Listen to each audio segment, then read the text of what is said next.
It arrived like a sudden blade, cutting through the noses of oversaturated markets to become something more than just a hit anime. It became a global phenomena, from record-shattering box office numbers to a merchandise empire that the fandom spans the globe. Today we're talking about Demon Slayer.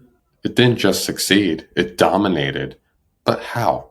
How did a relatively new shonen series with a premise as simple as boy hunts demons to save his sister ascend to the pinnacle of modern anime culture? The answer isn't just a magic bullet. It's a perfect storm of deliberate creative choices, impeccable timing, and a heart so pure it resonated with millions around the globe.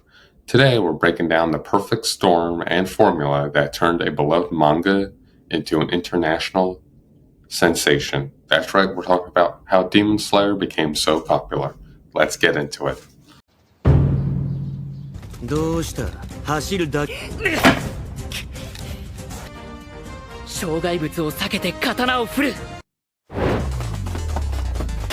Now let's start off with the most undeniable reason for its success, the animation. Before a single word was spoken or a plot point was revealed, the one thing that grabbed everyone's attention was Ufotable's animation style. It wasn't just good, it was revolutionary. They took a manga with a clean, classic art style and transformed it into a living, breathing work of art. Ufotable's signature style truly blends traditional animation with stunning, seamless, computer-generated imagery. The result is a breathtaking visual spectacle. When Tanjiro unleashes a water wheel, it's not just an attack, it's a cinematic experience. The water is a character in itself, swirling and floating with a life of its own. When Zenitsu uses thunder, and when Inosuke uses, well, anything he uses, it truly is a beautiful sight to see. The effects are so dynamic and so visually striking that they went viral on social media for it, drawing in viewers who had never seen or heard of the show before. But it's not just about the flashy attacks. Ufotable paid meticulous attention to every single detail. The character expressions, the lighting, the texture, everything is rendered with a level of care that elevates the series from a simple anime to a prestige television show. いや、別に舐めてるわけじゃないよ。どうせ君は僕に首を切られて死ぬんだし。その口の利き方が舐めていると言ってるんだクソガキめ見た目も喋り方もとにかく気色が悪いし、君の方がなんだか便所に住んでいそうだけど。Now, beneath the breathtaking visuals truly lies a narrative that is both simple and profoundly emotional. At its core, Demon Slayer is not just a story about a boy who wants to be the strongest, it's a story about a boy who wants to save his little sister. Tanjiro Kamado isn't just driven by revenge, he's driven by compassion. This is a crucial distinction between the others. When I say others, I mean other protagonists in the anime genre. Tanjiro's defining trait is his empathy. He sympathizes with the demons he has to slay, understanding the tragic circumstances that led to, well, their monstrous transformation. He often feels more sorrow for them than anger, unless you piss him off like Daki did, then he's just going, you're dying tonight, bitch. Anyway, this makes him an incredibly unique and reliable protagonist. He's not a flawless hero, he's just a good kid doing his best in the absolute terrible situation that he unfortunately is in. Now, there's Nezuko. The bond between brother and sister is an emotional anchor of this entire series. It's an unconditional love story. Nezuko, despite being a demon, never loses her humanity. Her protective nature and unwavering loyalty to her brother and his friends make her one of the most beloved characters in the show. This sibling dynamic is a universal theme, transcending cultural and, well, language barriers. It's a love everyone can understand. You, I, everyone could understand this.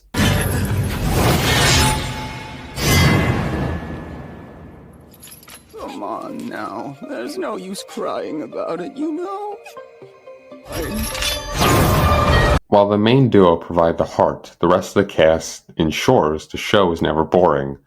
The supporting characters in Demon Slayer are exceptionally memorable and serve clear narrative purposes. You have Zenitsu, the coward but secretly powerful crybaby who provides much needed comic relief and a few of the most stunning action set pieces in the show. Then, of course, there's Inosuke, the wild, boar-headed hothead, who is just pure chaotic fun. He acts as the perfect foil to both the kind Tanjiro and the cowardly Zenitsu, creating a hilarious and unpredictable trio.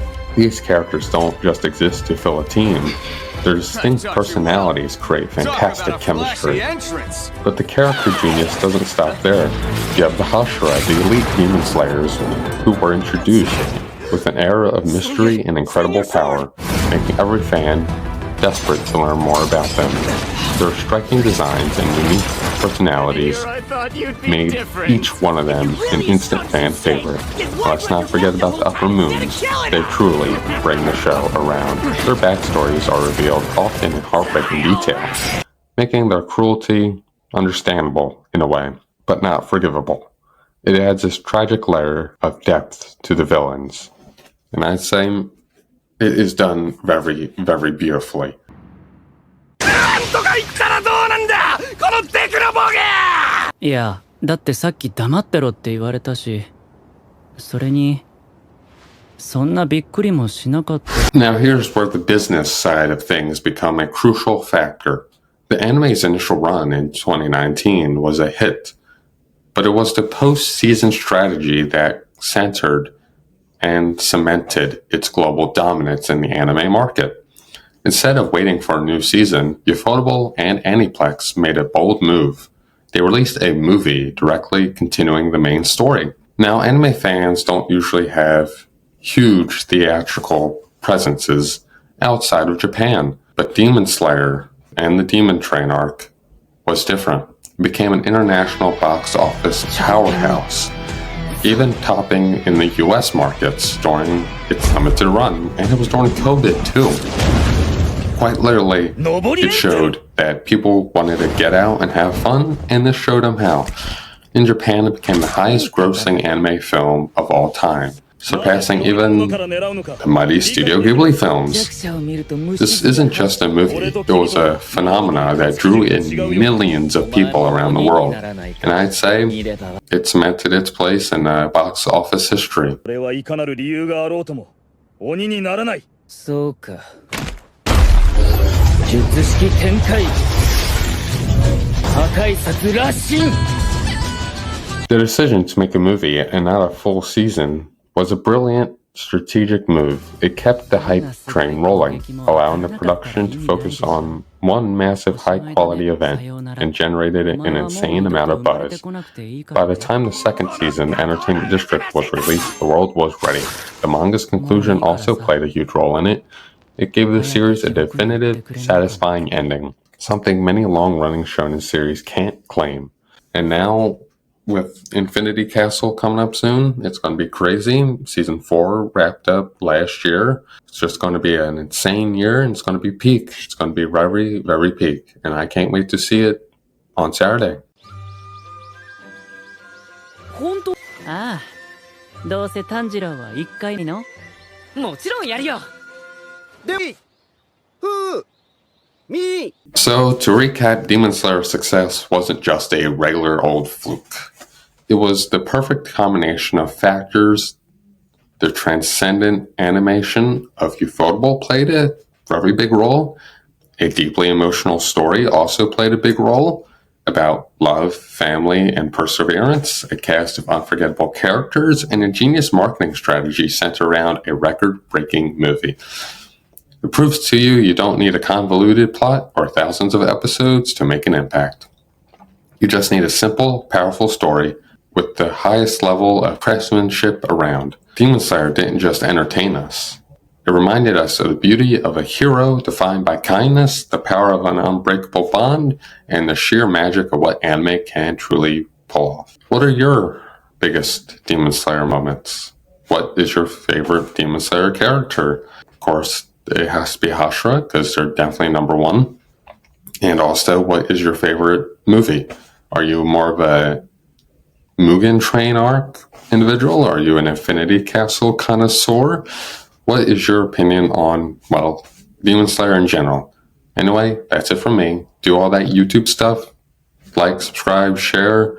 Let's get those subscribers up and have a good time. Anyway, that's it from me. Anime 101 signing out. I shall see you guys in the next video. Have a good one.